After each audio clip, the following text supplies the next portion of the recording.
اعوذ باللہ من الشیطان الرجیم بسم اللہ الرحمن الرحیم وقال للذی ظن انه ناج منہما اسکن عند ربک فانساه الشیطان ذکر ربہ فلبث فی السجن بضع سنین۔ پھر ان میں سے جس کے متعلق خیال تھا کہ وہ رہا ہو جائے گا، اس سے یوسف علیہ السلام نے کہا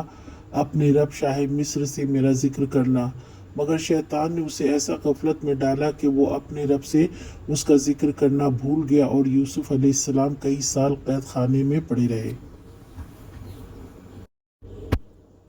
اب یوسف علیہ السلام نے خواب کی تعبیر بتا کر اس قیدی کو مخاطب کیا جس کی نجات کا یقین تھا، یعنی ساقی سے کہا اگر تم اپنے بادشاہ کے پاس جانا تو میرا ذکر کرنا کہ میں کون ہوں اور کیوں قید کیا گیا ہوں۔ یوسف علیہ السلام کو ایک امید نظر آئی کہ بادشاہ تک اپیل بھیجنے کا یہ راستہ ہے، مگر وہ قیدی بھول گیا اور کئی سال گزر گئے۔ نبی کریم صلی اللہ علیہ وسلم کی حدیث کا مفہوم ہے کہ اگر یوسف علیہ السلام اس قیدی اور بادشاہ کو وسیلہ نہ بناتے تو مزید قید میں نہ رہتے۔ اس کا مطلب یہ نہیں کہ کوئی کسی سے سفارش نہ لے، بلکہ یہ انبیاء کے لیے خاص ہے کہ وہ اللہ کے زیادہ قریب ہوتے ہیں تو ان کے اور اللہ کے بیچ کوئی نہ ہو۔